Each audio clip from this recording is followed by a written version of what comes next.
So we are living in very transformational times, and one of the most worrying transformations happening right now is the usurping and elimination of our sovereignty and freedom right in front of our eyes, as some people are literally cheering for it and celebrating it, as others, like whistleblower Edward Snowden, are warning that this is the architecture of our oppression. So yeah, we're going to get into that in great detail in this video, plus a lot more. But before we do, one of the reasons I'm able to do a video for you every single day for free is because of the businesses that we partner with. And one of them is cleanhealthyhappy.com, which my friend John Bush runs, and also where you could get your hands on some important products that you can't get in many other places now, some supplements and other stuff. And if you're looking for a trusted business where you could buy those things and not have to wait a very long time, check out the link down below. Now, what's happening right now is absolutely mind-boggling, as of course we have a national shutdown of almost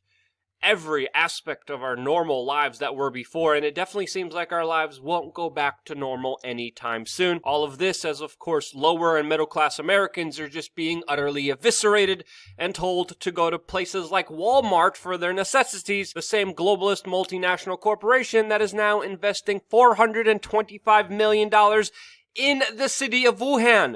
This is not a joke. This is not The Onion. This is a real article just came out moments ago detailing how Walmart is going to be investing $425 million into this Chinese city of Wuhan. Yeah, that's not a joke here. And while the basic American gets chicken scraps of a UBI that's being rolled out extremely slow, with some people getting the check allegedly in September, Wall Street and hedge funds are being bailed out to the tunes of trillions of dollars behind our back with secret Federal Reserve bailouts that we don't even get to know about. And as the pain and suffering continues, which could have been all avoided if, proper, individual, legitimate, educated, smart responses would have taken place, and it hasn't. Quite the contrary has happened. This is one of the reasons I've been telling people to be smart, prepared, and ready all the way back in January to take this entire situation seriously, which a lot of people, including the media and the government, didn't. We're now in this mess. We're now in this crisis that was made worse by their actions, which now they're grossly overreacting to and benefiting off of it by just usurping any rights that we had, or even the idea of what we had, as we just continue to see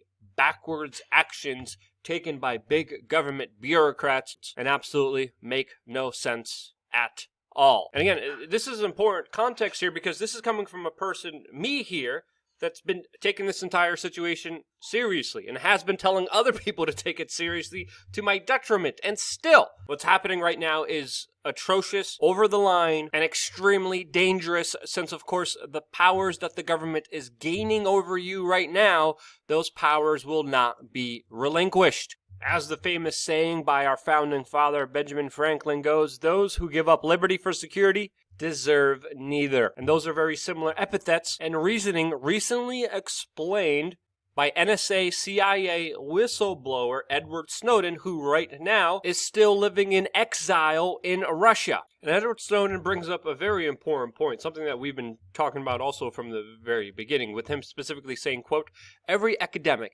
every researcher who looked at this knew this was coming. Yet, when we needed it, the system has now failed us, and it has failed us comprehensively. And he's absolutely right. Either by just total incompetency or just criminal mischievous activity, everything that could have prevented this thing from getting worse, especially in the early onset of it, was done by government. And we also are getting the data and information that U.S. intelligence agencies even gave a warning to Donald Trump about an outbreak coming from China that could affect the entire world all the way back in November. In late January, all the signs were there, and I was even telling everyone, hey, prepare for the worst. Now, because the problem is as bad as it is, we of course have the reaction and solution that, again, is very important to look at, that I believe Edward Snowden really quantifies well in this quote, saying, as emergency laws proliferate, as we sacrifice our rights, we also sacrifice our capability to arrest the slide into a less liberal and less free world. Do you truly believe that when the first wave, the second wave, the 16th wave of this sickness is a long forgotten memory, that these capabilities will not be kept, that these data sets will not be kept? No matter how it is being used, what is being built is the architecture of oppression. And yeah, I would absolutely agree with him, especially seeing what is happening all around the entire world. In supposed free countries, Western liberal countries, where police officers are trying to ticket you or arrest you for being in your own garden, officers of the state are literally going around supermarkets looking inside of people's shopping carts to see if they're buying non-essential items, while drones follow individuals who are in nature alone by themselves in a public shaming attempt to try to attack them. Again, the closure of state parks and just the attack of people being alone in nature is extremely worrying, since of course it's completely backwards and doesn't really help the fight of this supposed sickness, does it? But what does it do? It allows just backwards, asinine, bureaucratic, power-hungry actions to be allowed.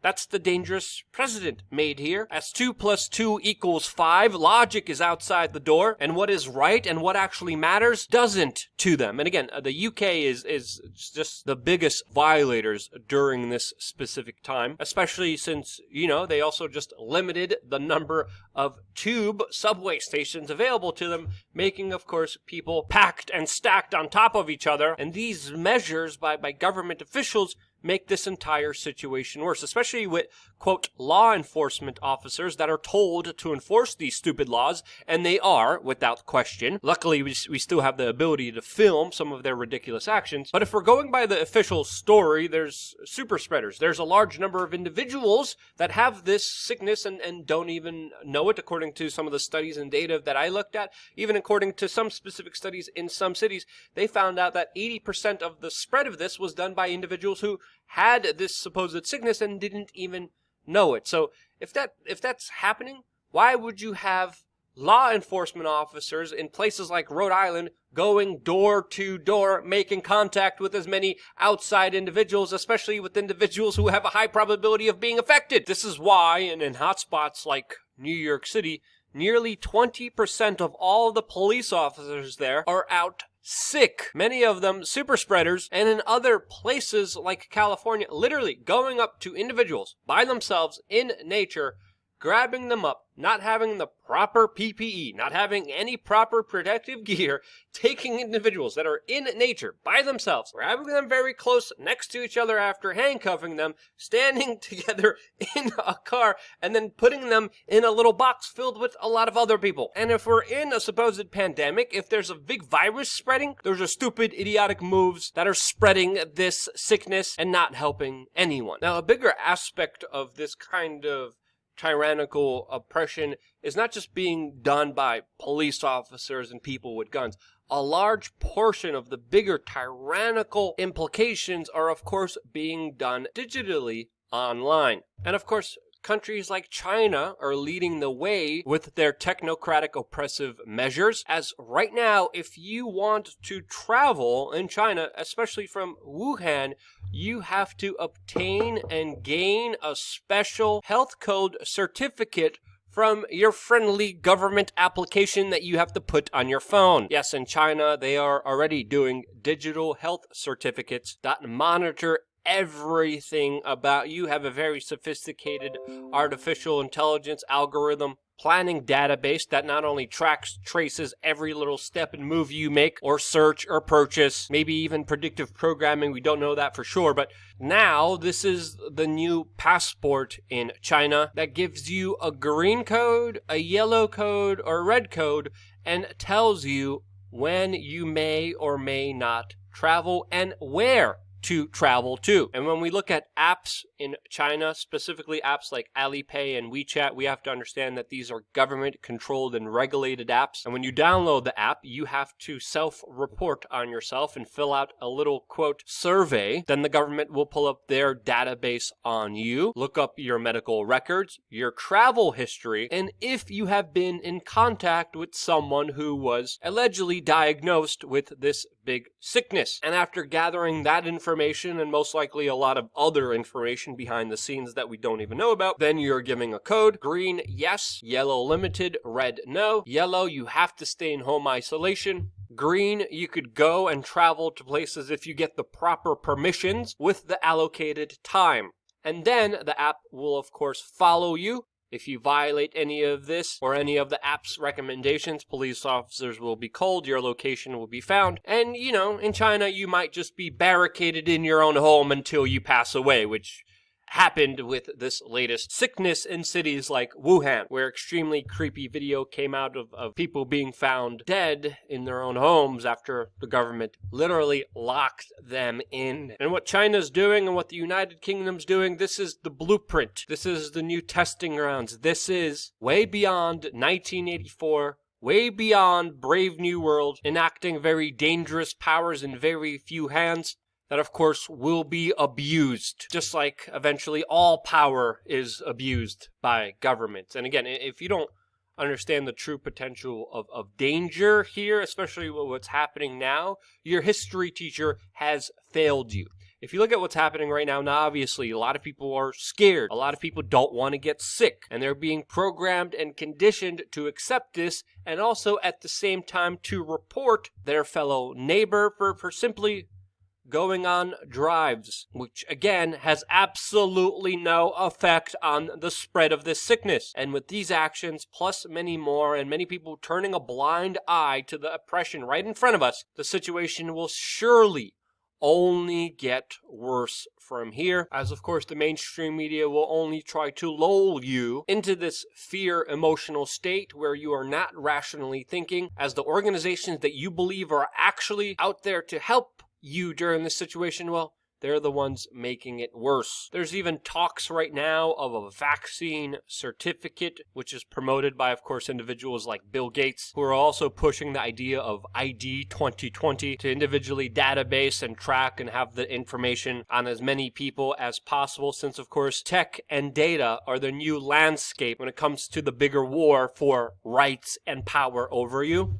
And even though we're getting some pushback by people like Attorney General Barr, who are opposing the idea of a vaccine certificate, and politicians like New York Governor Cuomo promising that they will not impose martial law in New York, we should understand that these words should always be met with skepticism. And particularly also in this instance, when we look at the Attorney General Barr going against Bill Gates, we also have to understand these two individuals are also connected with someone that they both closely know, and that, of course, is an individual like Jeffrey Epstein. And until we get the truth and answers about Jeffrey Epstein, which, by the way, Bill Gates lied about to the general public about his relationship with, until we find out why local police officers, prosecutors, judges, celebrities, technocrats, and very big politicians were working, cooperating, and helping this convicted child abuser, unless we get answers about the very government-connected